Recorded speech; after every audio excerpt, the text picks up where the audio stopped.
Well, first of all, I got to say this, Yeah. and I said this to you off air, Right. is I'm a fan of the hits of the Talking Heads, but this was such an enjoyable experience for my first rodeo with this band. Right. And all I can say, and I'll get deeper into it as we get into the songs, but I get it. I 100% get it. This is a fun record with some real highlights that we will talk about. So let's just dive into the first song because Okay. the album opens with "Thank you for sending me an angel." JT, play the opening real quick.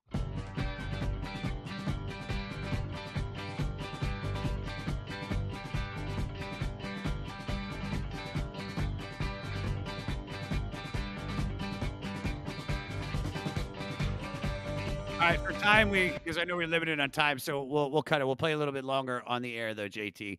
All right, Okay. so the first thing I wanted to ask you is about sequencing. Yes. Because album openers are super important to me and I think to most fans. So why open the record with this song? And were there any other tracks that were suggested? I can't recall why, but I think that the reason why is that it's such an infectious beat. Yeah. It just you immediately want to kind of start bopping around and dancing and stuff like that. I almost think of it as a grooving country song to me. Yeah, I can hear that. I hear that in some other tracks too. You So know it's what I funny that mean? you It's brought it's a it up, it's but a yeah. very major key song, and it's happy feeling, and um, it's and it's sort of exciting. It's like David singing is exciting, and I think it just pulls you in. I mean, for instance, we used it in Stop Making Sense. It lasted all the way to Stop Making Sense as one of the songs from this record that we played in Stop Making Sense. Yeah. It didn't mean it was necessarily the best song. It meant that it fit. It had this effect on audiences. You know, don't forget that by the time we had done this record, we had almost every song on this record we had played live in front of people, and it had been affected by what the audience's reactions were. Yeah. So no, you're 100% right because this song 100% pulled me in. So what I found this is about is thought of as a boasting track, but I've heard it's more likely about a father speaking to his young child with amazement and gratitude. Is that correct? I don't have a clue. I never, I mean, I took my own explanations about what the lyrics meant, and I never sat down and asked David what he getting at, if it was, something like that, particularly at that period and about this, these songs. I just kind of took it on face value. So I don't want to comment on what people have decided it's about. For sure. But I do think that that's a lovely idea of thinking of a child as the angel. You know, Yeah. yeah. So were there any interesting things about recording this that the Well, listeners might be interested to know? yeah. So this is the first of a few albums that. This is the only one that we did the entire record down at Compass Point in the Nassau. Chris Blackwell, who was very good friends with our manager, Gary Kurfürst, had built this studio, and I believe we were the first non-Jamaican or white people to record there. And it was really just getting operational when we arrived. And I do have a funny story, which is sort of one of my favorite stories, really. It was something like February in New York or something, and we had rented a house that Chris and Tina and I stayed in, and David had rented an apartment because there were lyrics he wanted to be able to go home and have the privacy to, if he wanted to work on lyrics, that there weren't other people that could bother him. So I'm going, it's freezing in New York. I think that we've already got the house. This was a couple of 2 or 3 days before we started. So I'm just going to go to Nassau into the house. So I booked myself on a flight to Nassau, thinking it'll be like the studios in New York. Well, I'll go to the studio, I'll get the keys to the house and, you know, go stay there. So I get to Nassau and I get in a taxi And I go, "I wanna go to Compass Point." And they go, "What's Compass Point?" And, it's like it's dark now. And I'm going, "It's a recording studio." And he goes, "Oh, I think that might be out in Gambia Village." "Okay, I'll take you there, but first of all, I have to drop off this other guy." And he was going to the exact opposite end of the island. That's always good. So we go I'm in this taxi with and they go to the other end of the island, and then we drive out, and we pull up, and you can see there's like a boat ramp, and the ocean waves are coming in, and there's a single light pole, and you can hear chickens, again, chickens. Chickens are following you. That's This right, is like yes. a reoccurring theme. Yeah, yes, and he said, Here it is, get out."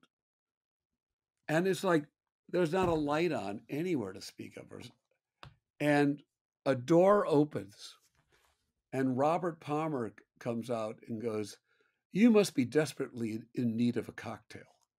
Oh, And it was like a sort of like, "I am so happy to see you." And I had never met him before, and so I ended up actually sleeping at a little loft over in where the maintenance for the studio was because there was no way to get in the house, and then I got in the next day, but that could have been disastrous oh, because that could have been. The only yeah, way that story could have been better is if you said, "And then we both wrote Simply Irresistible that's together." yes, Simply yeah. Irresistible. Dude, I have been in that situation where you get dropped. When I got my dog, the Mm. woman gave me directions. She's like, and I get to the area, I'm like, "This is so shady." And she's like, "Yeah, just go down this dark, Mhm. gravelly road." And I was like, "All right, well, I'm gonna die." And ended up getting a dog out of it. So, and probably the best dog I've ever had. All right, Nice. so let's move on to the second track, "With Our Love."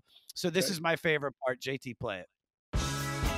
They're not so busy that they won't be affected because things come and go and I see 'em, but I won't be neglected, not this All right. time. So my notes say that this was originally inspired by an old doo-wop song before being played in what you had commented on the prior Yeah, song, a galloping like country right. style. Well, to me, this sounds more like a march. Okay. Doom, doom, doom, doom, doom, doom, doom, doom, doom, doom, doom, doom, doom. Definitely So, marchy, but yeah, I can still hear the country as well. yeah. I mean, were you guys listening to country music around that time that was No, kind of like no? So no, where's that coming from?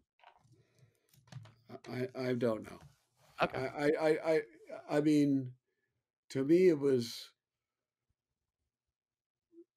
the sound of the kind of, Chris played it with that very deliberate, straight march tempo, you know, Yeah. whereas, "Thank You for Sending Me an Angel" has that drum roll and it's like rolling. This is not rolling. It's it's definitely that 4 on the floor, just marching down to whatever you're going to do. Yeah. So I this predates both albums and you.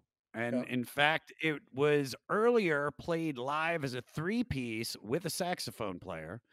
And once again, these are the yeah, interpretations that yeah. I have found. I've been told maybe it's about gender politics or the unattainable perfection of love, or even how true love is not genuine.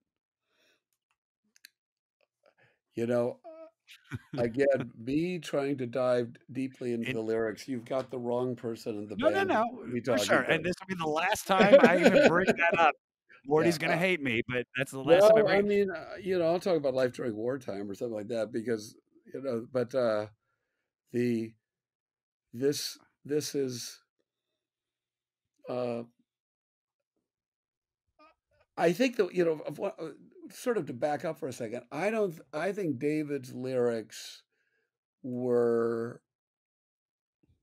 less him trying to be exact and tried to get to be about a particular emotion, but were very as much involved with the sound of the words and what the phrasing sounded like. I think he came up with a found ways to put together what he considered interesting phrases that were about a subject matter, but he wasn't in a linear way, except for in a song like Life During Wartime, Yeah. somewhat telling a story or anything like that. He wasn't setting the stage was like Eddie Cochran and, something else like For sure.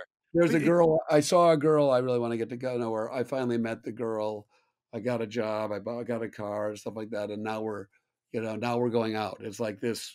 It's an act in three plays. Song David's songs were much more about a mood and a sound poem that brought you into multiple interpretations that were around an issue or around a feeling, but were not didactically. I don't find it a very, at least for me, not a very good path to go down to sort of didactically try and pick them apart. Because because what when you were explaining that, it reminded me, and it's not just a coincidence, but Yeah, Brian Eno produced this record, and yeah, from what I've learned about Brian Eno, which we're going to talk about more later, but sure, it's like the way that he just said words that phonetically fit the sure. cadence of what he was trying to say. Was that something that was being rubbed off onto David from No, Brian? no, I don't think that. I think he was already there. I mean, these Okay. lyrics were written before we met, before Brian was involved at all. Okay. So let me ask you this. Let's talk about misinterpretation, because I've already misinterpreted Yeah, the yeah. lyrics. But what do you think was the most misinterpreted thing about Talking Heads?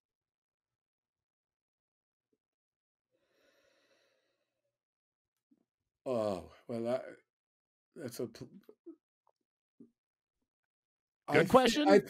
It's a good question. I think that in the early days, Yeah. when because we played with the lights on and you could see everybody in the band all the time, Hmm. every one of us not only had members of the audience that spent concentrated on the member that somehow piqued their interest. Obviously, Tina had a huge coterie of people that were really interested in her because she was in a performing band.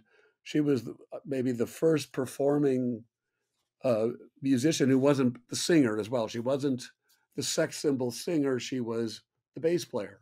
I mean, Yeah. she's sexy and cute and all of those, but she was, and so that was, I think she was an inspiration to Kim Gordon and all of these people that came Oh, for after sure. her.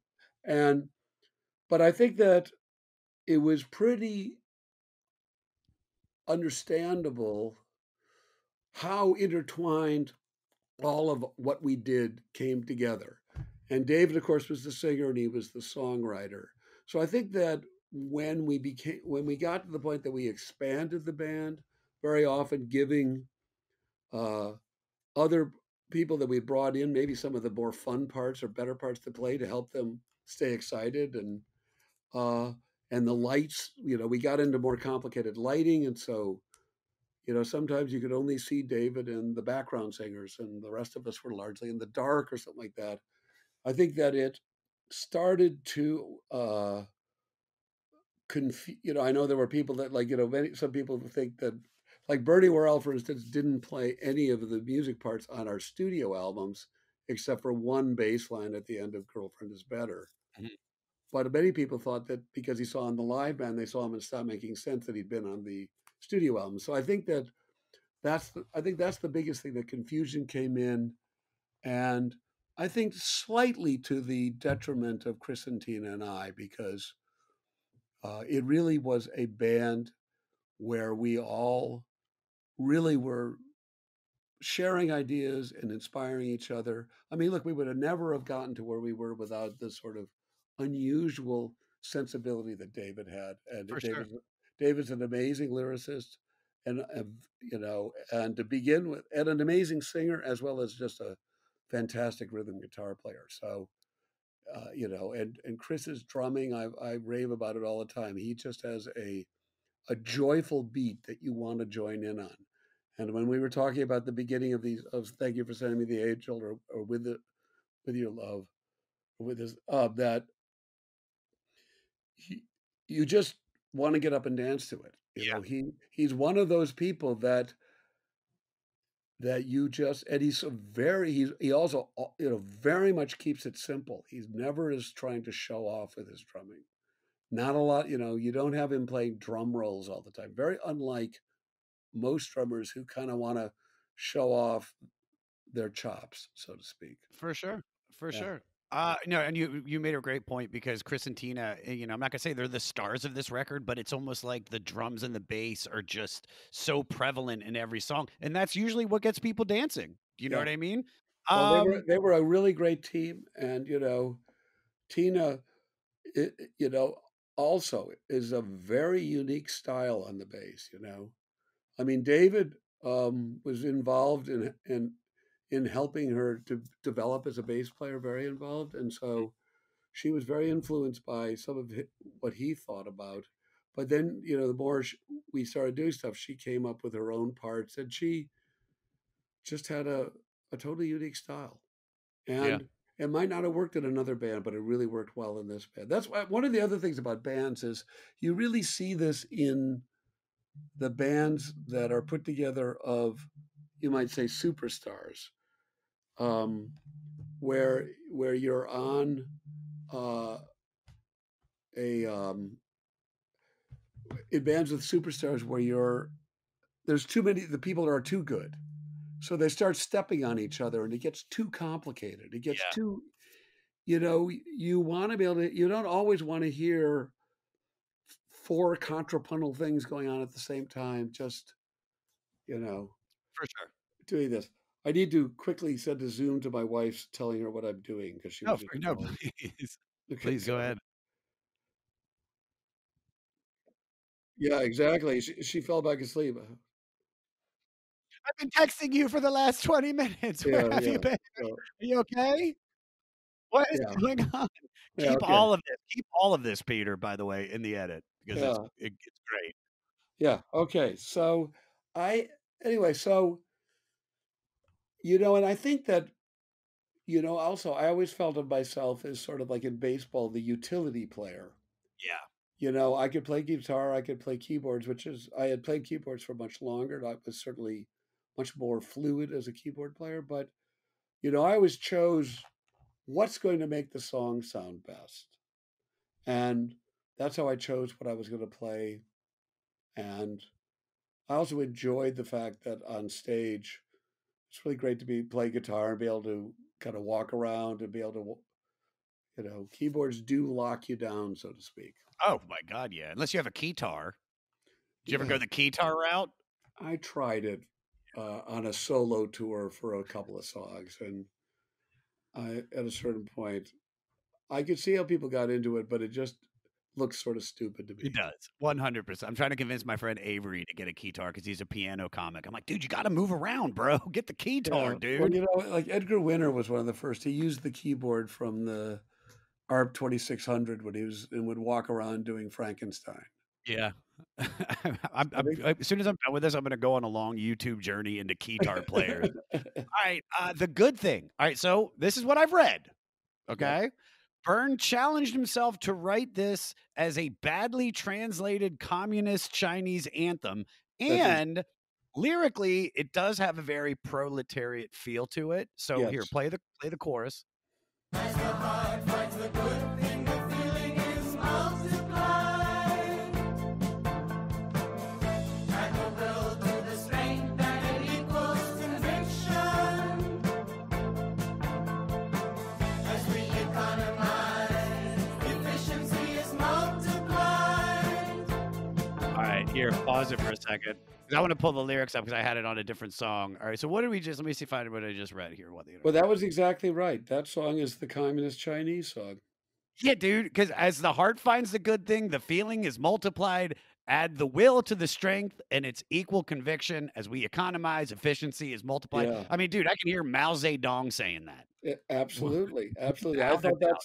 I thought that song was brilliant because I had been involved in leftist politics during the Vietnam War, and I knew it was called the Progressive Labor Party that were very influenced by Mao, and they they would spout these sayings,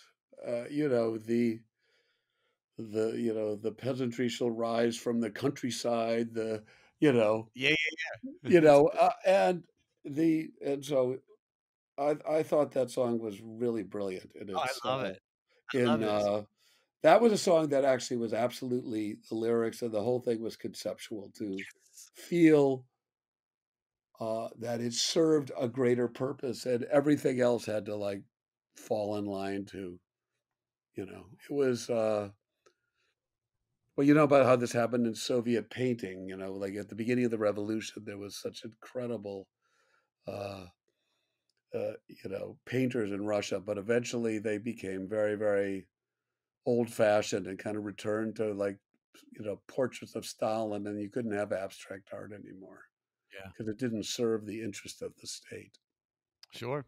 Something that I find to serve the interest of the state, and tell me if this is true or not, but the backup vocals were attributed to Tina and the typing pool because with a lack That's of right. so these are basically all the secretaries and receptionists at the studio. Yes. I mean, how dope is that? Just to be sitting there like, all right, is HR? Wait, they need me in the booth. I mean, was that like just like a spur of the moment thing, or is it just was he always trying to incorporate everybody that was around him? No, it's just we decided that we wanted background parts, women background, and that they were the only women there. But I also think that um, Brian would go chat up the women who worked in the office, so he was delighted to go and to ask them and enlist them to join in. Especially during a communist song. It's like, no, we Yeah, all do our part. We yeah, well, all have to for the yeah, greater good. yeah, they were largely Jamaican, Oh, there you and go. yeah, and I mean, one of the women out there was of Chinese heritage, but she'd grown up in Jamaica. Do you want to get that or No, I'm just getting phone calls at Zooms, and okay? So let's talk about some good things. So yeah, if we look at your professional career, starting with Jonathan Richman, who we're yes. doing next week, continuing with David, and then both being these quirky performers. Did you ever want to be in like a conventional rock and roll band? Uh, well, I wouldn't have rejected it. Sure, sure. um, you know, I had there was Aerosmith and and the Modern Lovers were coming up out of Boston at the same time, and they were friends of ours. And when the Modern Lovers sort of imploded, it was sort of like, God, it'd be kind of cool to play with Aerosmith. At first, my feeling about Aerosmith was that they were some kind of weird mixture of the Stones and the Yardbirds, and stylistically, I didn't find them that unique. Later, I started to understand how much funkier there were, and when they did the Walk This Way with Run DMC, I'd been saying when rap came along, it just sounds like Steven Tyler's lyrics. How many lyrics can we crowd in? And I'd go see them at Boston Garden and go like, God, this looks like a lot of fun. So, but I do think, and this is actually there's been some things subsequent to even the music business, but I think as a producer also, I very often ended up being paired with, you might say, unique, brilliant musicians who other people might find difficult. Gordon Gano of the Violent Femmes being a perfect example. Mhm. I I think that I got known as that I knew how to get, draw the best out of people that maybe the record company had no clue how to actually deal with. Yeah. And I think and I've actually in some of the companies I've been involved with, I think I have a very good gift of helping people sort of uh, realize their own dreams, but also clarify what they're doing to the outside world. Sure. Yeah. Sure. All right, moving on to Warning Sign. Yep. All right, play the intro.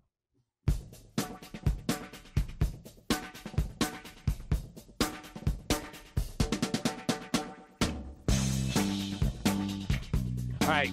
So I love this groove intro, and that takes up 1/3 of the song, which is a great way to start. This also reminds me of Scatterbrain by Radiohead, and that is so Uh-huh. cool to hear the influence on them. Here, just so everybody knows, JT, do you have Scatterbrain?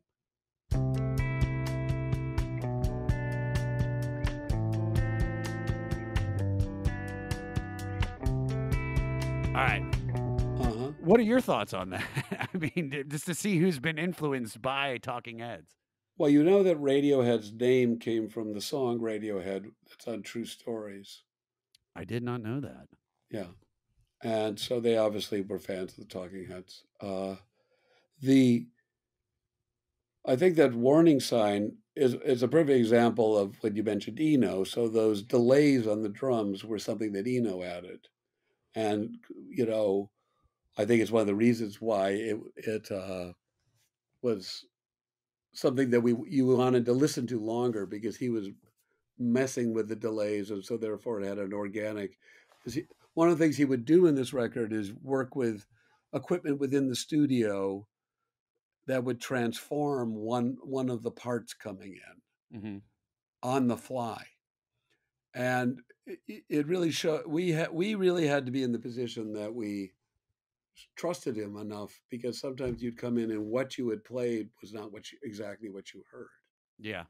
And but it also, I think, was a great, taught all of us, and that when we went on to produce Talking Heads records or our solo records influences, that we began to understand that the studio and the control room was an extension of the musical instruments. They were instruments in their own right, and that, you know, I'm old enough that I kind of remember the feeling of when you look at the early Beatles sessions, where the people are in white lab coats in the room that the musicians are sometimes never allowed into, or they can only come in for the brief moment to hear the playback, and then they're kicked out, because that's where the expensive equipment is.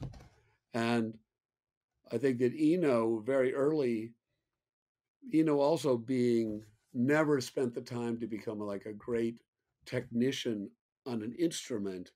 His instrument was always the combination of effects and the things he did to change things. We've all heard that the band found out that David was leaving when you read it in the newspaper. So, did anyone see the warning signs before that, or is it really just that surprising? Well, I'm not saying it was surprising. We're talking about after we stopped touring in 84. We made our last record in 88, our last studio album. And there had always been the sort of talk and hope, you might say, that we would tour again, but we were enjoying making records together. Uh, and so I think that when David basically said in an interview that the band was over, he just got frustrated by people asking him over and over again, when are we seeing another Talking Heads tour? And it was sort of like, well, that really, I've moved on. We've moved on. But, you know, I had an active producing career. I was getting into producing by that time. I was working on solo records. Um, it was it wasn't like a shock. It Yeah. was sort of, you might say, uh, you know, just finally coming out and saying, you know, it wasn't you know, it wasn't cutting something in half. It was like slowly just sort of ripping apart or drifting apart, whichever way you want to think about it. So, was there ever like a sit down, or it just at that time you're just like, oh, okay, I guess we are. Well, it makes sense, and then I'm just going to move on. There had been other sit downs when we had had some sort of issues between each other earlier, but uh, I think Chris may have called him up. I can't really recall. There was no like, let's have a band meeting and discuss this. Um, you know, I actually, I guess it wasn't important enough for me to like have this great recollection of it. I just, you know, it was. I had by that point, I had had to go out to Milwaukee to take care of my father died suddenly, and I started to split my time half and half between New York and Milwaukee. Mm-hmm. which is why I ended up making Casual Gods in Milwaukee and then going on. And I found a studio that I really liked and an engineer, and the price was fantastic. So, I produced the Violent Femmes there, but I also produced a band that a lot of people don't know I produced because I got pissed off and my name ended up getting taken off of it because I didn't use the mix I used called It's Immaterial, a song called Driving Away from Home that was a hit in England. Is this like a 500 podcast exclusive? Are we getting like something nobody will know this unless Very few people would know it. dude, an exclusive. Yeah. And so, I was having to deal with the realities of life. I mean, I was taking care of my mother who had cancer, who then passed away. And I'd found this, I inherited my parents' house, and I found that I kind of liked being out in a situation where there was less pressure on getting in and out of the studio on these budgets that the record companies had. And one of the things I kind of really understood with the kind of bands that I was being given is that having more time to record them meant that you got much better records, that they needed to be able to have some time to explore. Yeah. And things didn't always go, it's already worked out. We did it all in pre-production and bang, you do it in 10 days. Yeah. And so that became sort of included in, you might say, my production style of how I worked, as I started bringing bands to Milwaukee just because we could have twice as much studio time in the budgets that we were given. Also, no chickens in Milwaukee. No chickens, but I did meet my wife there as well. So I mean, dude, get rid of the chickens. Chickens are an omen. Chickens have been an omen for us. Wives, right. perfect. That's right. Yeah. All right. So, speaking of ladies, the next song is "The Girls Want to Be with the Girls." So I've read. I always feel like I have to give that disclaimer right off the jump. So I've read that this has been misinterpreted by the LGBTQ community as being about lesbianism, but it actually celebrates healthy and supportive female relationships. Am I right? I think that's right. Yeah. Yes. I think it was an observation. The song was written when I joined the band, and we just didn't include it on the first record. But when we played it live, a lot of songs that had been written, we played in the show touring for Talking Heads 77. And, I was becoming more integrated into the whole sound of the band, and the songs evolved with audiences listening to them. Yeah. I mean, there's just nothing better for a band than to go on a tour. And, those tours where we played 2 shows a night in clubs. Oh. So you have to have a lot of songs, and you're playing usually for sometimes more than 4 hours a night.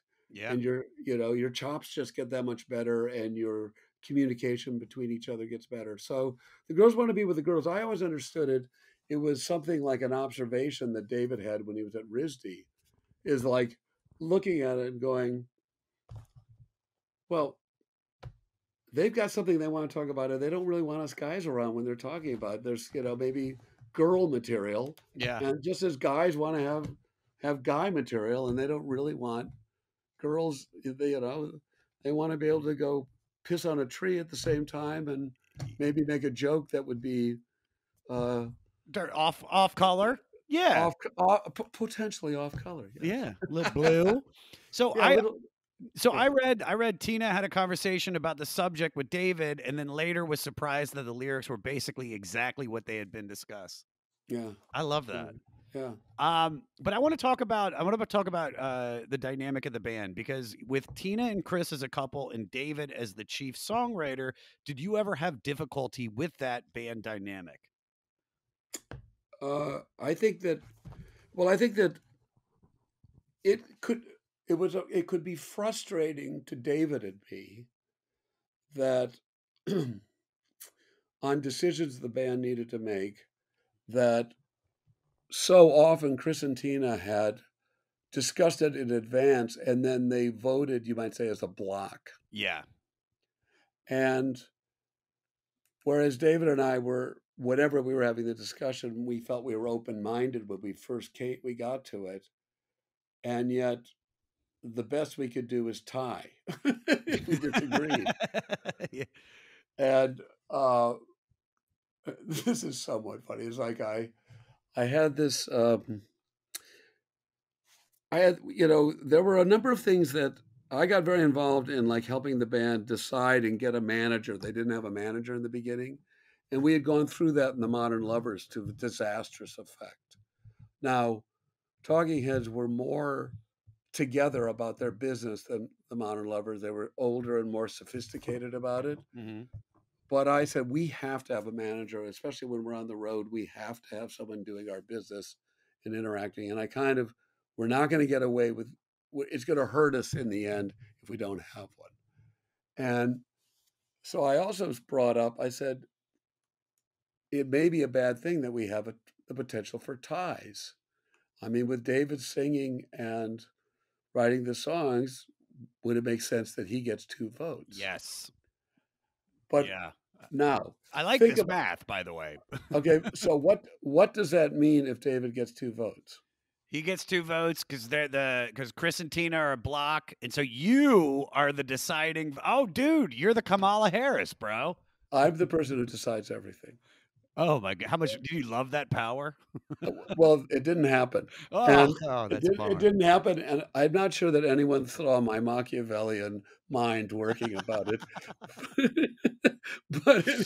You would end every you'd say something. You was like, "We're eating at Chick-fil-A tonight. So it is said. So it is written. I have Yeah. spoken." I love that. I love it. All right. Found a job. This is a great song. The highlight for Yeah. me is the minute and 45-second outro groove. Yeah.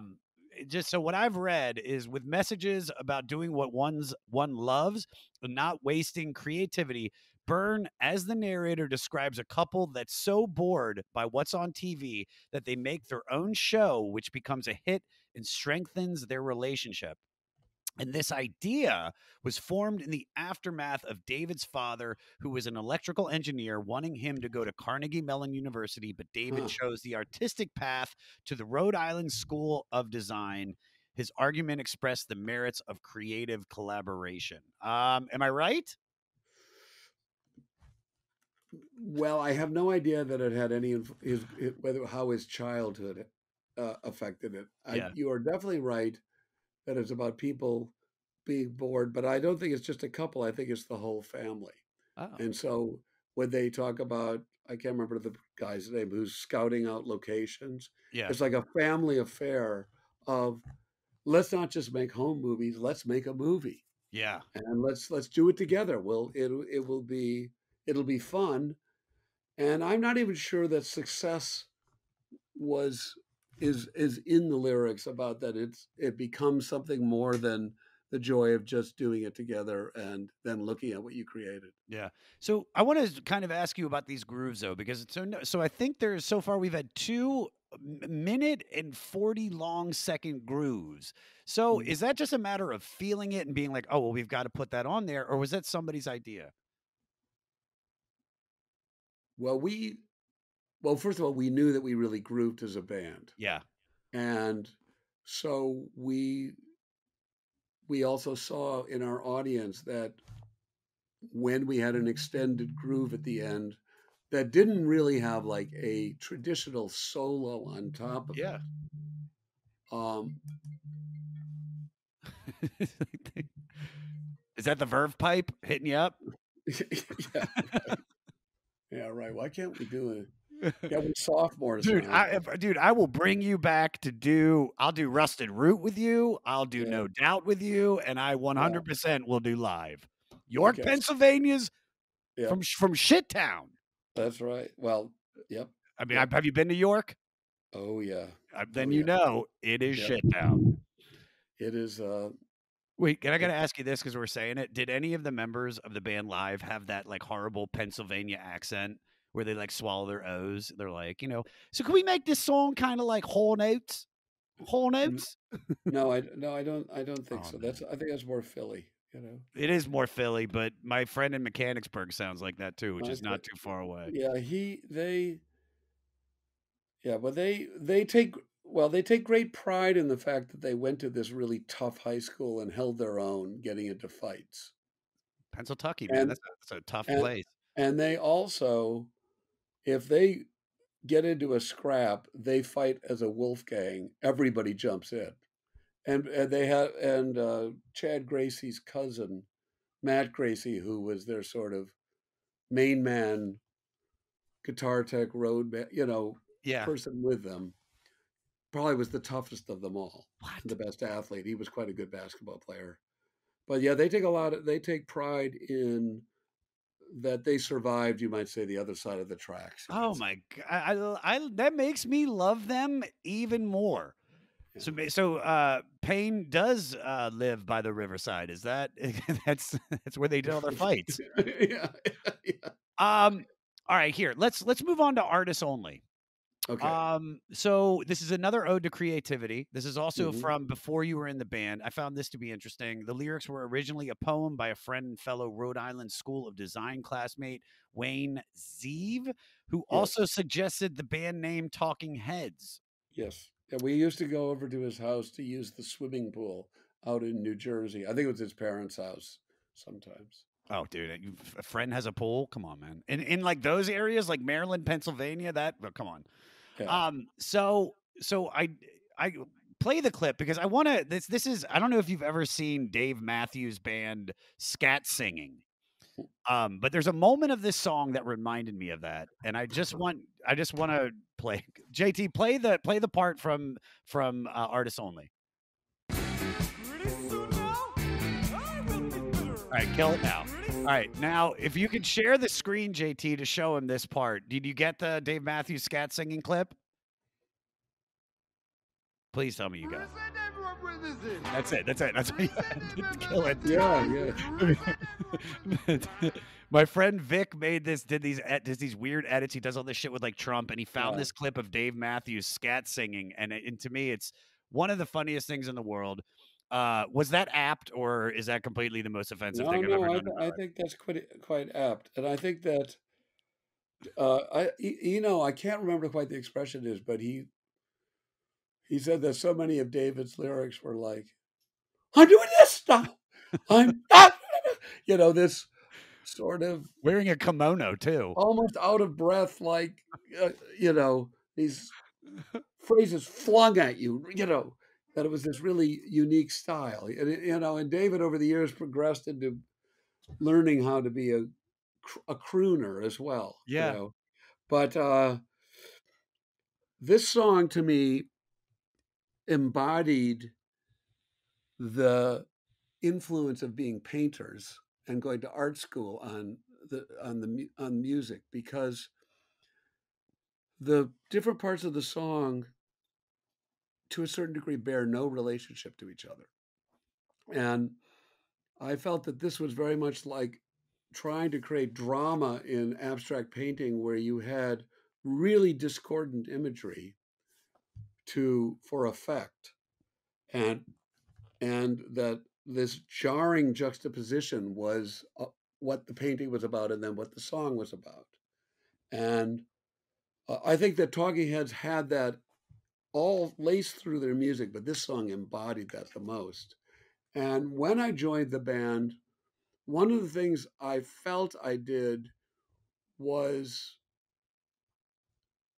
at certain times connect those pieces a little better for the audience for it to flow. But I did I did wonder if I was spoiling something unique about them, if I was by you might say by rounding the edges. Yeah. I wouldn't say that I was rounding the edges. I was saying I would be creating a connective tissue between these really discordant parts. But Artists Only is the most dramatic version of a song like that of the Talking Heads. I have one story about this, is that when we played this on Saturday Night Live, I had a Prophet 5 synthesizer that had just come out. Mm-hmm. And, synthesizers are such that if you do one preset, it can sound like a horn, and another one sounds more string-like, but one can be a bell or a sound like someone pissing, or it can be. And as we went on, the technicians that were part of the union technicians on the at Saturday Night Live made it so I couldn't hear what I was playing, or could the audience, or David and Chris and Tina.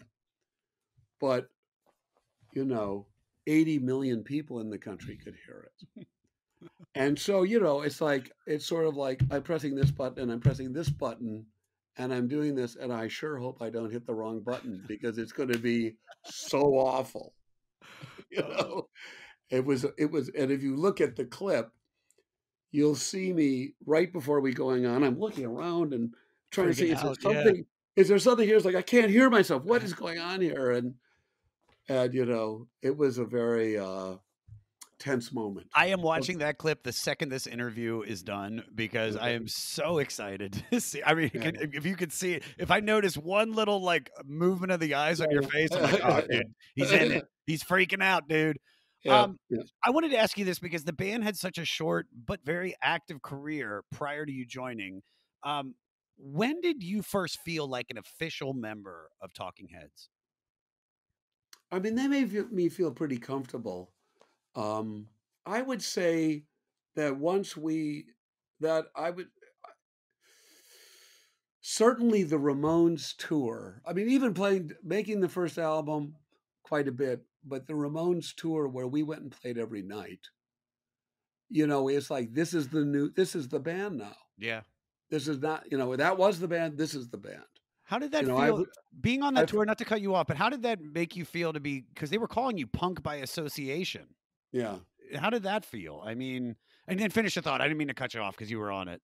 Well, I was perfectly happy by being called punk. I didn't think it was a great description. I found that new wave to be such a bland term. It drove me nuts. I mean, Yeah. and of course, it was sort of stolen from the new wave cinema that was French New Wave, Yeah, yeah. Hiroshima Mon Jean-Luc Amour. Yeah. Godard and Eric Took a class in Romer. that. And, It was the most boring film class I've ever taken in my life. yeah, so Breathless. and they were all like really influenced by Hitchcock, but that's another story. But anyway, Sure. and so I didn't like new wave very much either. I am of the opinion that the first really punk band was the Modern Lovers. Many people would say the Stooges, and with the great influence of the Velvet Underground. But to me, what punk means was it was going against where the music business had been going, which was it was getting professional. So you started having musicians who had gone to the academy, and especially in England, you had the prog movement coming out with these songs that were 12 minutes long with its capes and all this crap. Yeah. And punk was about, no, I want to tell this, I want to be as short and sweet and get a point across. And I felt that punk music was, if you have something you want to express, find the means to express it. And it's not all about you, how much time you spent practicing your instrument. In fact, that there are sometimes advantages if you just learned your instrument because you play it in a different way. Yeah. Both in the Modern Lovers and the Talking Heads, when we were writing songs, sometimes we would trade instruments and get that sort of naivete and sometimes we'd actually use it on the records, but Yeah. not normally. We certainly didn't do it live. Although in the Modern Lovers, I actually would play drums on Pablo Picasso for a lot of times, and David played bass. And it wasn't until we got to recording it, and after doing one take, I was worn out. And we had to do another take. And so then David taught me the bass part. So, and then if you listen to Pablo Picasso, which is such a magnificent song, and John Cale's piano part is so brilliant that you can hear the bass part. I'm going like do do do do do, but by the end of it, it's like you can hear how tired my forearm has just gotten. So I didn't mind. So we shared that with the Ramones and all of the CBGB bands, is that we're not about artifice. We're not about grandiosity. We're about simplicity and straightforward and to the point. And so I thought it was fine that we were part of that movement. Yeah. But I think that the term punk, how it kind of grows out of what punk meant in the 50s, certainly didn't apply to us. So And so that's why people felt some desire that they Sure. needed to come up with something else. So you mentioned the Modern Lovers, and we're doing that next week. And I was talking to my writer Morty, and we were talking about how, and if I fuck this up, just please correct me. Yeah. But we were talking about how the album that we're doing for Modern Lovers was like a series of demos that you did Yeah. 4 years prior to it being released, and then it gets released, and people are like, "Holy Yep. shit, what the fuck is this?" But Right. and if I'm wrong, were you already by that point with Talking Heads? No, it was released in the beginning of 1976. So it's one of the reasons that they were interested in me as a potential keyboard player, was hearing the sound of what I played on that record and thinking that that would work with them. So when did officially? Because from my understanding, Jonathan didn't want to make that style of music anymore. He wanted to do these more softer. I don't want to call them love songs per se, but just unlike Modern yeah, Lovers. Well, so when we did those, what became the first Modern Lovers, which was in this, I think the spring of 1972, we recorded those. Jonathan was still feeling his, what I would call, I think that Jonathan and Gordon Gano are the two writers who most effectively captured what I would call teenage angst. Yeah. But I think that Jonathan became, he grew up a little bit, you might say, or he became, he didn't want to be so angry. He didn't want to be complaining. He had other things he wanted to say. Yeah. And he also got into this. Jonathan was always obsessed by, Caruso, who could fill a room, didn't need a microphone or a PA. He took lessons from an opera singer named Dante something or other, and he always wanted to be like Dante. Yeah. So he loved this idea of making it quiet, that he could walk away from the microphone and fill the room with his voice. So that's why he graduated into, wanting to make sure that he gets very upset when he's in a bar and there's the clinking of the glasses in the back. Yeah. And I just did another record with Jonathan last year, and we were going to do one when COVID struck, where it's called SA, S-A. So you should check that out if Oh, you're doing 100%. it. Yeah, it's a really fantastic record. If you can't find it, get back in touch with me. I'll get it to you. For sure. Well, it's so funny that with this episode and then next week being Modern Lovers, because the only real song that I know besides the stuff that Jonathan did on like There's Something About Mary, but was from in Roadrunner, we just did MIA Kala, and she basically takes the road run, like the whole, basically all the lyrics in one of her songs, which then got me to look at that.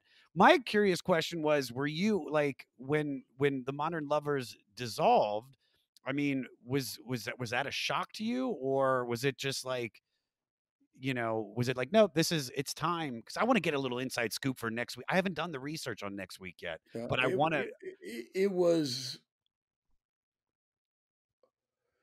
It was sort of like we reached the point. I reached the point is like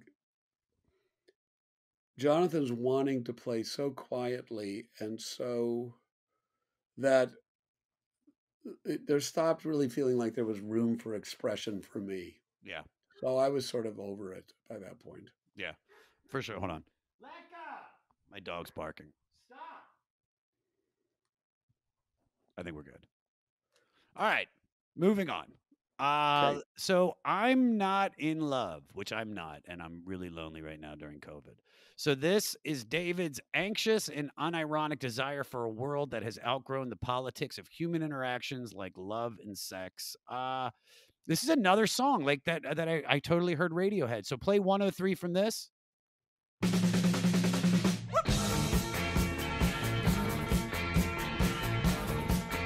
know it. All right, kill that. Now play the intro to Bangers and Mash from Radiohead.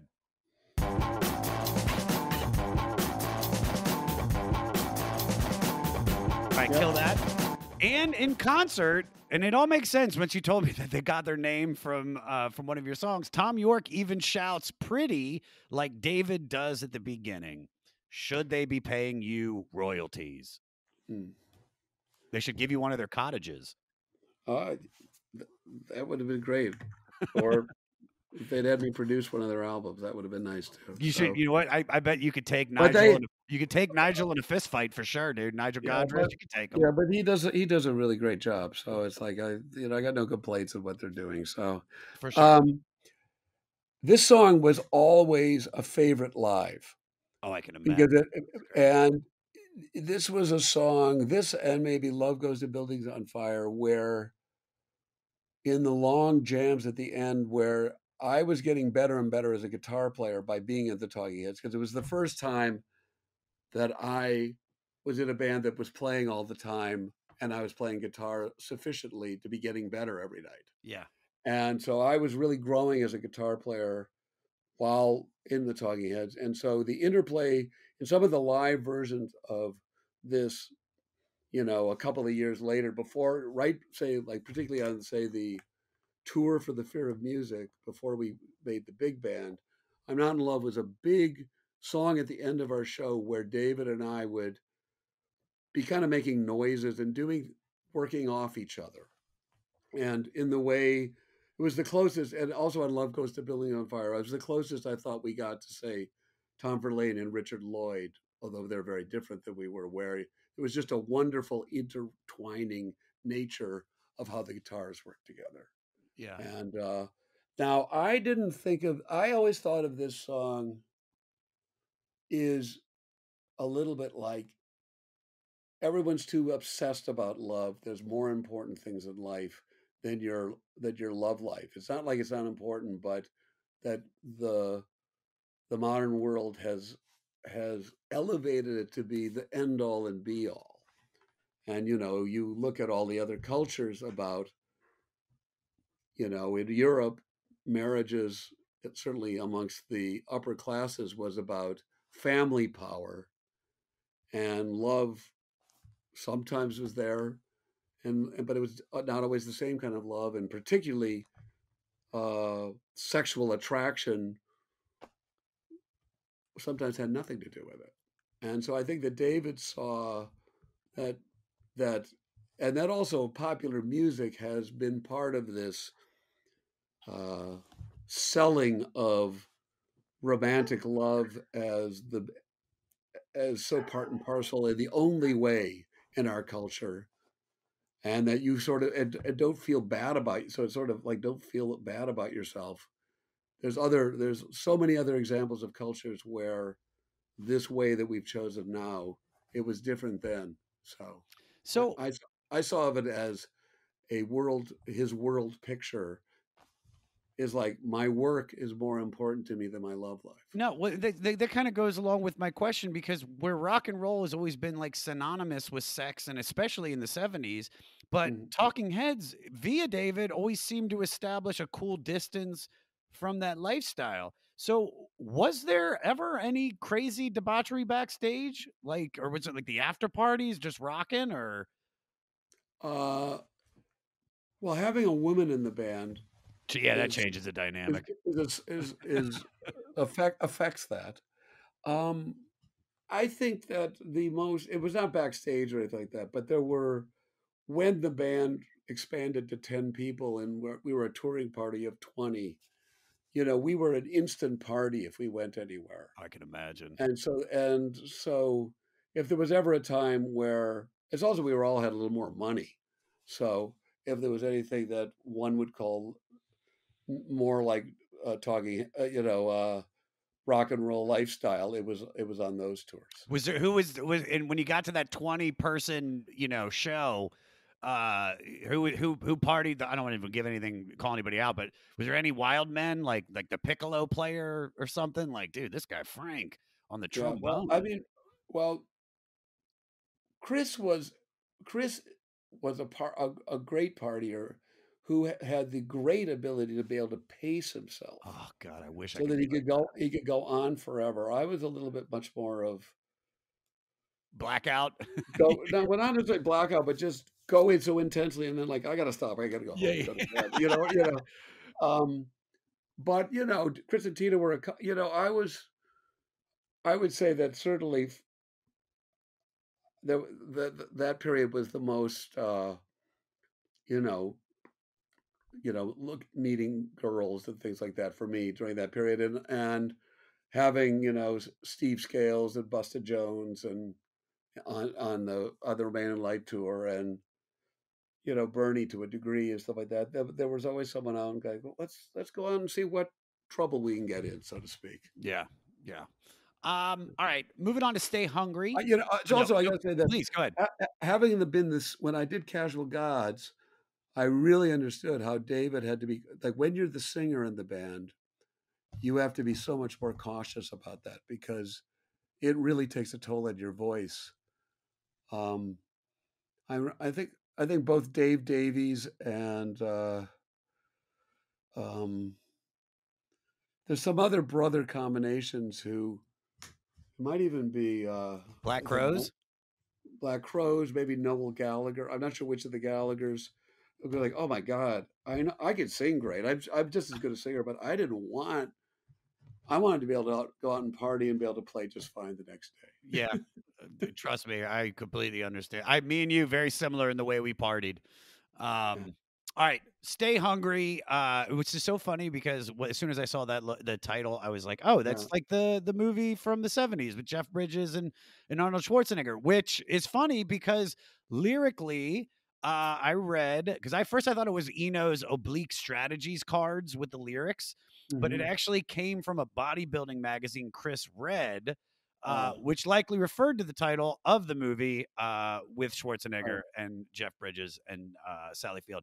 One thing I love about this is the minute-long instrumental break. I think this is probably my favorite part on the record. Play 37 seconds in, JT. Stay hungry, stay hungry, stay hungry. Moving hustle, moving hustle, moving hustle. All right, we'll kill that. I love the instrumental break, but that part is my favorite part of the song. Any thoughts on this? Do you any stories about the song or? Well, the part that you like with that sort of string-like synthesizer line that rises through, that was something that Eno wrote, and then I played that live, and it gave a sort of calm contrapuntal thing to the sort of hyperkinetic nature of Talking Heads. Yeah. It was a big favorite live. It was when I played it live, it was a challenge because there were lots of sounds. So it was like, move here, do this, move here, it was, I mean, we did it, before I had a synthesizer. So I was using an organ and stuff like that, but there was a sense of having to really be ready to get your hands to play the right part. And also if you had to make a sound change to have time to push the button. Sure. It was you had to plot out your course to make it work. Well, I'm glad you brought up Eno because I want to really focus on him for Take Me to the River. So this is the sole single from the record. It's about a baptism and an exorcism through a bad relationship. It was originally by Al Green from 78. It's been covered by so many artists. This one reached 26 on the Billboard Hot 100 in the US, which was both Talking Heads and the song by any artist highest chart success at that point. And that includes a version by Eno's old bandmate, Brian Ferry. Yes. And I read that you guys have been playing the song at gigs for a while, and then you get to the studio, and I just love how you slowed this down as much as possible without losing the groove and the drive. This is definitely my favorite song on the record. This is probably my favorite part. Peter, play it.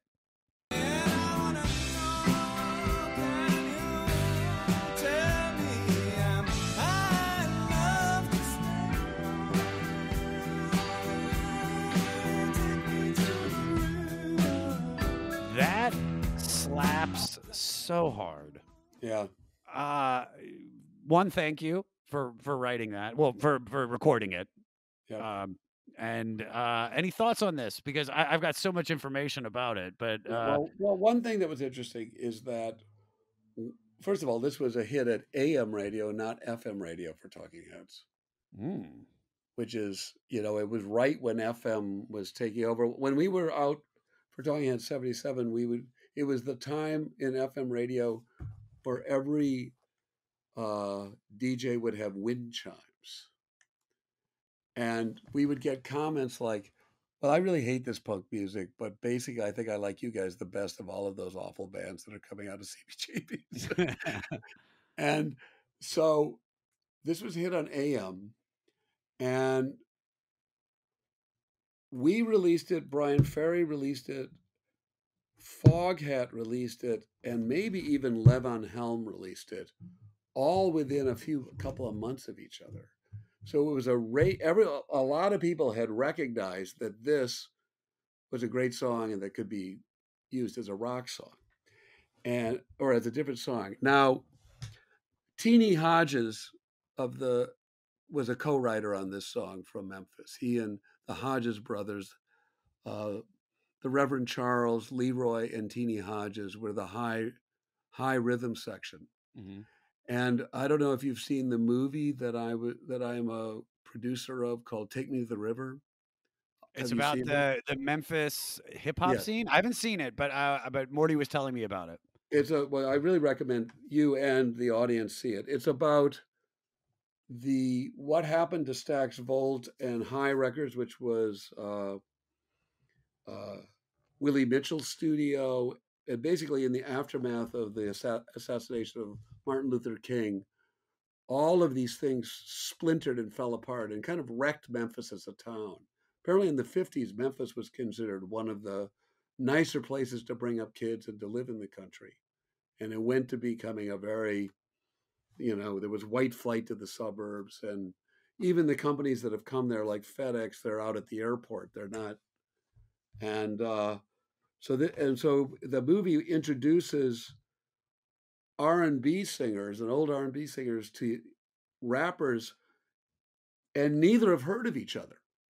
It's the continuation of music in Memphis, but with this disconnect, and we became the connection to pull them together. And then they would do a performance together. It's a wonderful movie, very uniquely different because it's new performances. It does not only rely on like found footage to be really interesting, which Yeah. almost every other music documentary. Sure. A lot of times, if you look at the Funk Brothers, there's some version of the guys getting together and playing again, but it's always nothing compared to how exciting it was when you look at the found footage. Whereas Take Me to the River is in the studio with, Fraser Boy with Bobby Rush, or Little Peanut with Otis Clay, or William Bell and Snoop Dogg, or Yeah. it was. So it's. However, what was interesting is I've gone and there was a touring act, and so I got to play Take Me to the River with actually all three of them, Teenie, Charles, and Leroy. Teenie died after the sort of premiere of the film at South by Southwest. We had a huge outdoor con, and he passed away a couple of months later. But the version playing with them, it's all on the upbeat, and there's some slightly different chords, and the changes are at a different time to how Talking Heads plays it. And I attribute this to David taught me the song, and I never listened to the original. Nice. I just played it with David and Chris, and so our song is, again, it's a slow march, and it's on the beat, down, down, down, down, right? Mhm. Whereas the other one is and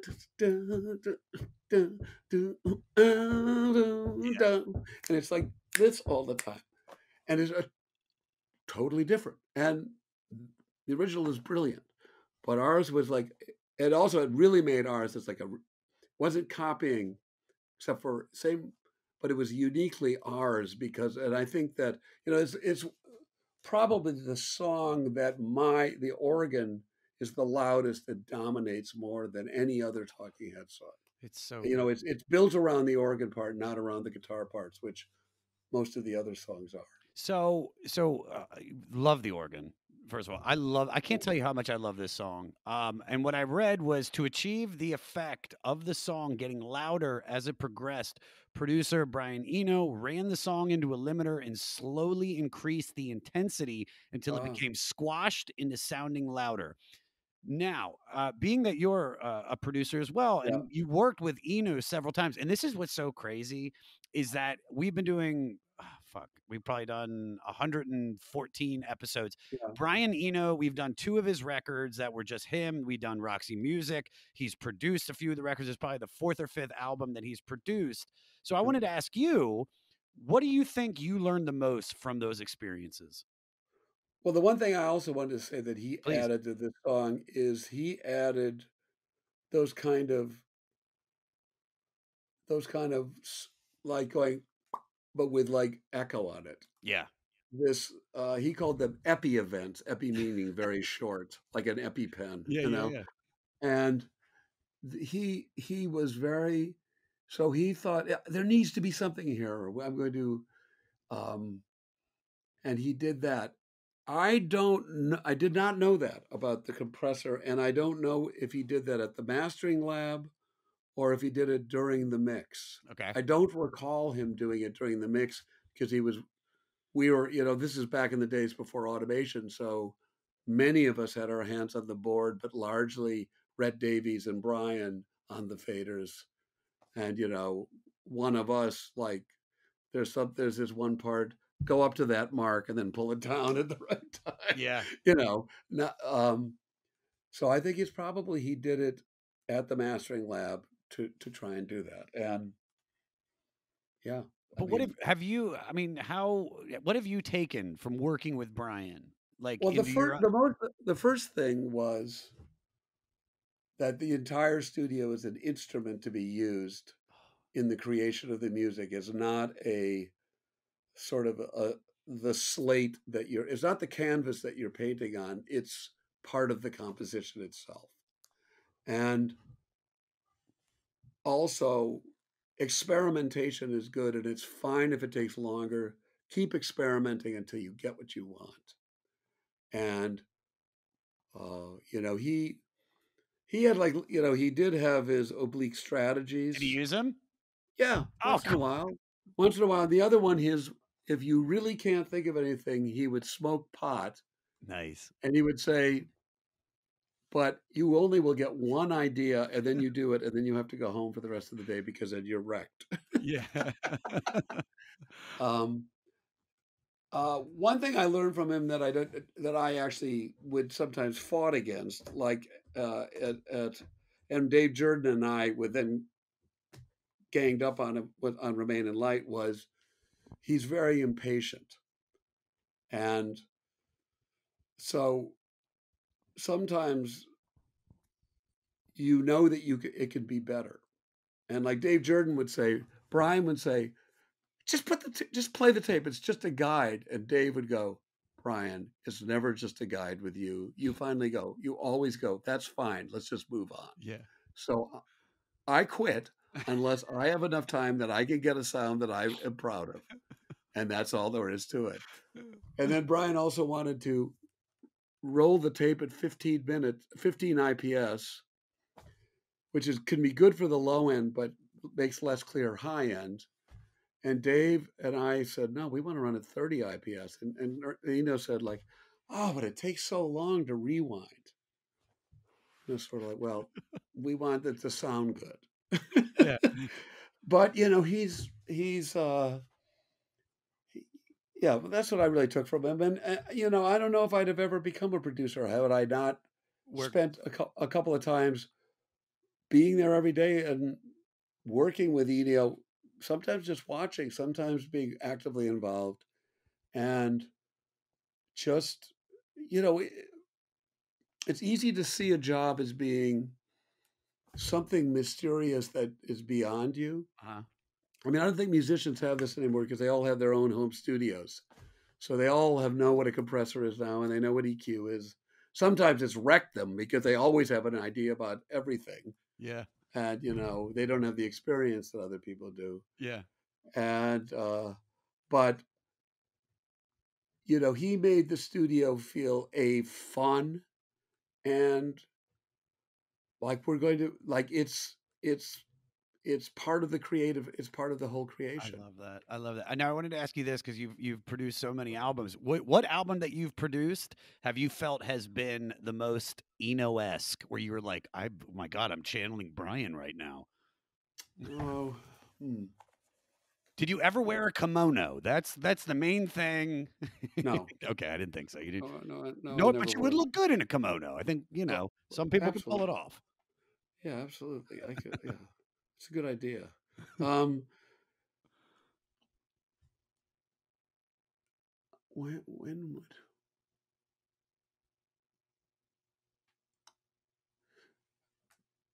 I do know that when I was doing the Violent Femmes record, that it was the beginning of when there were digital tools in the studio, and had learned a lot about them, and we had what did we? We'd already moved on into Remain in Light and beyond, but that I was really, what I was actually, I think it's, I'm going to say it's not the Violent Femmes. I would say it's when I started doing my solo albums that his idea of, I was producing them myself, is that the studio was part and parcel to what I was doing, and I was usually playing all of my parts sitting in the control room, now out in the other room, and so it was about messing with the tones in the studio at the same time you were starting to create them or getting ready to do it. So trying to be Brian at the same time as I was being the guy playing the parts. That's so great. That's so great. I love this. I can't thank you enough for being My so pleasure. My open pleasure. about this. All right. Final song on the record, The Big Country. Now, here's what I Yes. read about this. David Byrne had been known for his cold and disaffected view of society, so this is an openly mean dismissal of the rural flyover areas of America. But years later, he claimed it was a satire of his image as a snobby New Yorker and that he has a deep respect for those parts of the U.S. Hmm. Thoughts on that?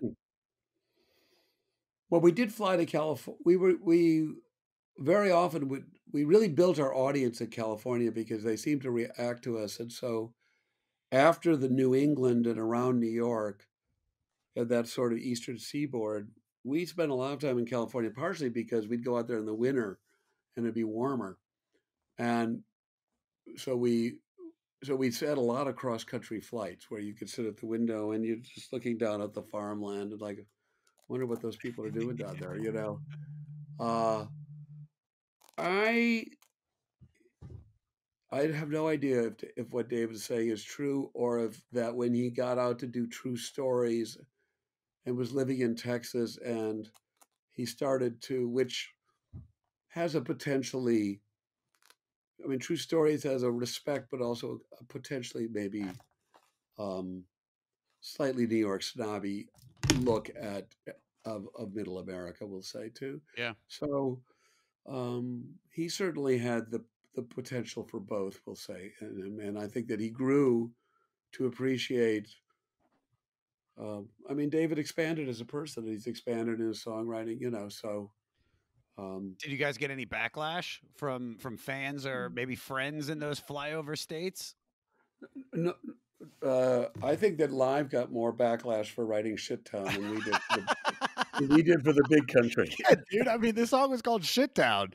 Yeah, yeah. I mean, they might have been like, York, Pennsylvania sucks. York, Pennsylvania Yeah, sucks. yeah. Oh, God. But that's such a. But then here's the other thing that I wanted to ask you. Unless you have more on that, do you have Well, any more? the one thing I'd say about so I was playing the slide guitar, which Yes, that's what I wanted to talk about. so I'm not I was not a very adept and used to playing slide guitar. Yeah. And so I was playing it And finally, I went back and say, I think we need to slow the tape down for Yeah. me to play this, and I'll tune my guitar down. And we slowed it down, maybe with the thought that we would just speed it up, but that way I played it. And then everyone went, I like it much better at this other tempo. And then that became the tempo of the song. All right, here, let's play JT, play a little bit of a slide guitar for us. I see the shapes I remember from maps. It's great. You killed it. Yep. Hey, you killed it. Yeah. All right, get rid of that. That's great. Also, I heard this was inspired musically and lyrically by the Roxy Music song Prairie Rose. Possibly. I don't know. Who knows? Eno does crazy things. All right, you want to do a couple facts and we'll get you out of here? Sure. I mean, you wanted to ask me about live, so like, Oh, well, that's the all right. Well, fuck. Now I'm on the Okay. spot about it. yeah. Let me get a couple facts and then I'll do the Okay. rapid questions about it. Okay. So the success of the Take Me to the River single got them on American Bandstand, where after their performance, David Byrne gave such an awkward interview. Host Dick Clark turned to Tina Weymouth to desperately ask, is he always this enthusiastic? And she glibly replied, I guess he's just organically shy. Can you tell me about that? It was a very weird scene. It was out in way out in the valley, like I think out in Glendale, but like out towards the San Geronimo Mountains. And they shot multiple episodes on the same day. So the audience between episodes would madly go out to their cars, and you'd see all these people changing their clothes in the parking lot for the next show. And it's like you're on Dick Clark and you're sort of, I mean, I remember Dick Clark from American Bandstand when I was growing up, and it's sort of like you're kind of going, holy shit, has he had a lot of plastic surgery? Christ. But also it's like, oh my God, I'm on American Bandstand. And yes, I mean, I'm a little bit tongue-tied, I would say, when I'm asked, but David was more. I mean, I think one of the things I know that, like on American Utopia, it's wonderful to see that David has become so comfortable. I think one of the more interesting things about American Utopia is his conversations with the audience, not really back and forth, but to the audience about subject matter. Yeah. Which, of course, in Talking Heads, he didn't really want to talk to the audience. So our sets were very much like song to song to song to song to song to song to song to song to song. Name of the song is song to song to song. It was relentlessly, here's the music in our songs. This is not about being relaxed and let's pull up a stool and, chat about like anything about, whereas a lot of people, that's almost their most, one of the more endearing things. I remember I was with Peter Coyote seeing Tom Rush, an old 60s folk singer who was playing at Sweetwater here in Mill Valley. And Tom Rush goes, I just had a kid. Most of my friends, they're having grandkids. He goes, I just decided, cut out the middleman. And, it was, the audience, it was uproariously funny to the audience. And so that was as important as the songs to people, as like the whole atmosphere. We weren't like that at all. So yeah, Tina was right. Well, speaking of atmosphere, we've kind of brought this one up earlier, but you guys were the first artist to record at Island Records founders Chris Blackwell's Compass Point Studios in Nassau, the Bahamas, which we mentioned, Yes. which had reportedly just been christened for good luck in the Jamaican custom by Blackwell, and we've been talking about this all show, by him spitting out the blood of a freshly slaughtered chicken around it. And that voodoo must work because you guys recorded 2 more albums there. Is That's that right. correct? And why do you guys hate chickens? As far as I know, that is correct. And I know that Lee Scratch Perry wrote a whole thing when he was mad at Chris Blackwell about that. So I don't know if you've got that track, but you could learn more about it from that. We will find out. We will find out about it. I do think it was I don't know if it's actually for good luck or to ward off evil spirits. I'm not. I think it's probably ward off evil spirits because it sounds very much like the putting the lamb's blood on the door for Passover. You know what I Yeah, mean? Like, I think it's more of a sacrifice for the evil spirits rather than a good luck. yeah. And we had a great time there. Like there was this other artist named Ijaman that was recording when we did our first record there. When we were doing Remain in Light, AC/DC was in the next room doing Back in the Black. Oh my God.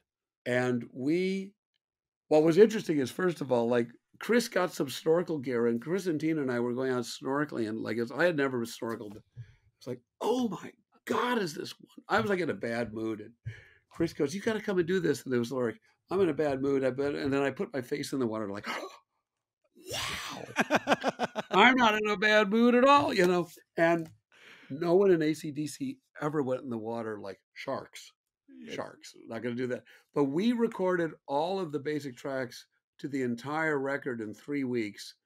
And as I remember, they did one guitar solo and one vocal in the same period of time. That's hilarious. So and it was right when Brian Johnson had joined the band, and he would get these compression headaches. So he'd, it's like he'd go, "Ma!" And he'd go, "Oh God, I got it." And you'd see him out going, "Oh, I gotta get rid of this." So it was he goes, "I don't have this problem live. I don't understand why I'm having this." But he had some big shoes to fill. I can understand the pressure. yeah. And of course, Mutt Lange is a excellent singer and a Incredible producer. We did Def incredible- Leppard Hysteria. yes. And he also did. I don't know, one of the Def Leppard albums. They worked on it for a few years, and they had almost finished the record, and he was going, "The radio's changed. We have to start over." It's Hysteria. It's the one we did this on the podcast. He wanted to make a heavy metal thriller. Yeah, and so he went to Denmark or something like that to do it.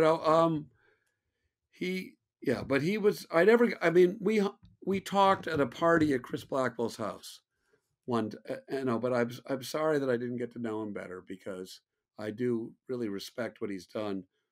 Though he is, I did hear a funny story. I don't know if it's true that Bono was walking down the streets of Dublin and ran into the singer of Def Leppard, and there was a guide track that Mutt had put down, and the singer of Def Leppard, whose name now escapes me, and Bono goes, "Well, what are you doing at the studio today?" And he goes, "Today I'm going, yeah." No, that's not quite right. Yeah, no, that's it. And it's sort of like, oh my God.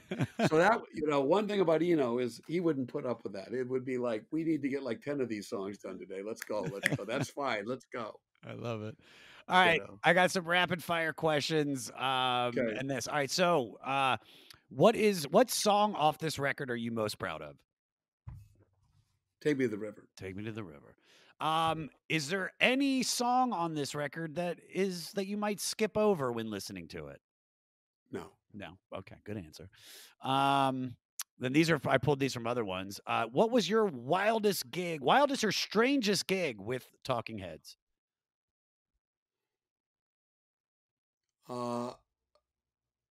Playing in Milan, and though I don't know if we had a number of them, but this was very strange because we were in Milan, and it was a show that was like, the tickets were $10. It was outside, but 10,000 people decided they wanted to get in free, and they pushed the fence down, and the police started shooting tear gas at the people who were coming in, and then they started shooting tear gas at us and at the sound tower. And so, and they're probably shouting stuff in Italian at you. You don't. I mean, it sounds so romantic. And so, I mean, there were a whole number of these ones. And so there's this tear gas is wafting up on stage, and everyone's going, "Oh, is that bug repellent?" And Steve Scales, I had been in demonstrations, so I knew what it was. And Steve Scales, who was in Vietnam, goes, "That's fucking tear gas." So that was strange. And then the night before, we played in Bologna in the middle of a field. And there were 5,000 people backstage, and Alex Weir had gotten hit by someone throwing a beer on stage, kind of bruised his head, and we said, we got to get out of here. We got on the bus, and our crew came to us and said, if you want to play tomorrow night and have equipment, get back on stage and do some encores, because we are not guarding your equipment. There's 20,000 people out there and 5,000 behind us. So we dutifully went out and made the crowd happy. Oh, God bless you. All right. What was your most magical moment in the entire career of Talking Heads? Oh. What's your swan song? What's the memory you'll take with you forever?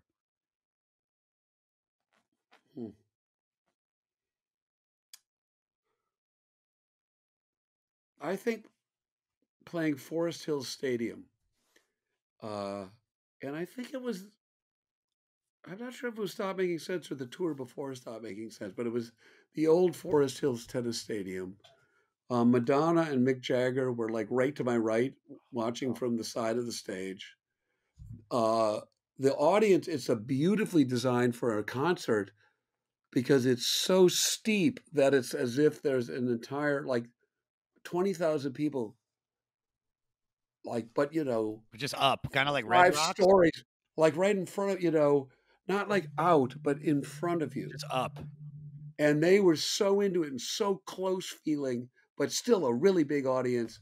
And the band was at its really great. And we had a great show. It was home. New York was home, and that was there's many peak moments, but that one really stands out. I love it. I love it. And then after the show, you drank way too much too quickly and had to go to the hotel. All right. And then this is about production. What record have you produced that you are most proud of? Oh, that's almost impossible to answer. I mean, Throwing Copper definitely sticks out. Yes. It certainly sold the most, and it sort of defined people. A lot of other producers have come up to me, and people have said that record really influenced the sound of records going forward. And that was we recorded up at Pachyderm up in Minnesota. In Minnesota, where Nirvana had just been made in utero there. Mm-hmm.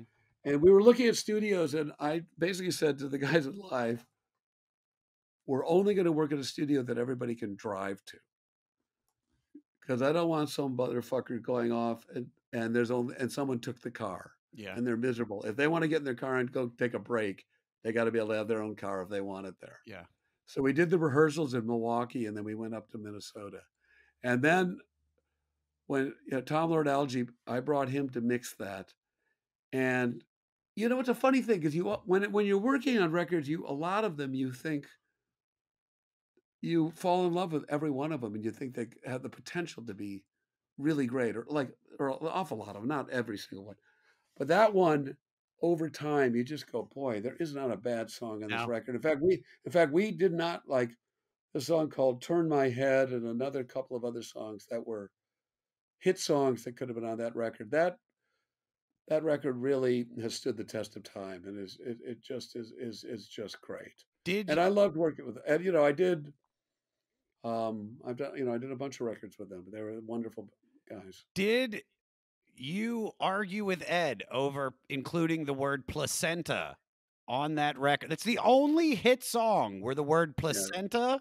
I sing that song. I do a show called The Goddamn Comedy Jam, where comedians, and I'm talking like Bill Burr and Chappelle's done it, everybody's done it, where they do stand up. Then they tell a story about why they chose the song they're going to sing, and then they sing the cover song with my band. And we do it at festivals. We've done it at like Bonnaroo, but we do all these comedy festivals. And the best reaction is me opening the show. Like I build it up like I'm about to, are you guys ready to rock? All right, here we go. 2, 3, 4. And everybody knows every word. And then I riff in the middle of the song on the placenta line. And I thought that it was a little risky, but I was fine with it. Yeah. And I didn't argue with it. I had, on the distance to here, I think that I think it's called, what is it called? The Children's Song or something. Um, that song didn't have lyrics, and I got Ed to write lyrics, and and he wanted it to be the Pilgrim Song, and I said, no, sounds like children. Don't say, you could use Pilgrim Song once, but I was fighting him a little bit on overly religious imagery. Mm-hmm. I felt that it was just a little, uh, I don't know, presumptuous or pushing it down the throats of his. I liked it when there was some ambiguity. Was it your girl? Was it about some devotion to a religion that you felt, or was it about a girl? I thought was better. Yeah. All right. Yeah. Final I could talk about that record. You know what? I'm going to bring you back. We're going to do a whole episode on that Yeah. record. And then I ask this to every guest, and it's weird having somebody that worked on the record Yeah. on this, but does this record deserve to be on the 500 greatest albums list? And you have 3 more albums. Well, actually, you have 4. Probably more than that if I really research it, but 3 more Talking Heads records are all coming up on this list. I think so. I had one time. There was a time. Chris and Tina and I were playing a show that was other artists doing Roy Orbison songs that his wife had organized as a benefit. So it was like Katie Lang doing "Crying," which was extraordinary. And we were out in L.A. and my wife and I, we pulled up to where we were staying, and the first, I think "Thank You for Sending an Angel" came on, and they played the entire record, and we just sat in the car and listened to the entire record. And I hadn't listened to the whole record in a really long time at this point. But this is basically the band had already disbanded, really. Yeah. So this is possibly 10 years later. And it was like, wow, is this song great? And and it just the way it moves from song to song. So, yeah, I think it deserves to be up there. I mean, when Rolling Stone did the first 100 best albums, Yeah. it's a chart that's very hard to find.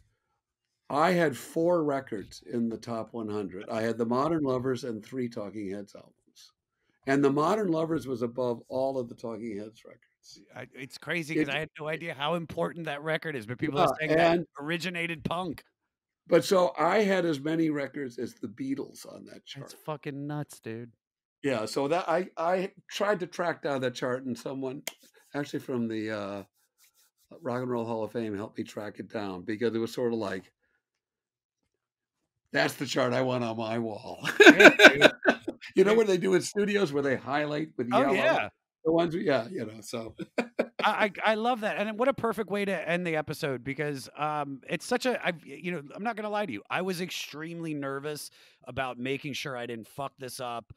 We've only had a couple of like the people that worked on the album on the podcast. We had Billy Gibbons for ZZ Top, we had James, the accordion player from the Pogues.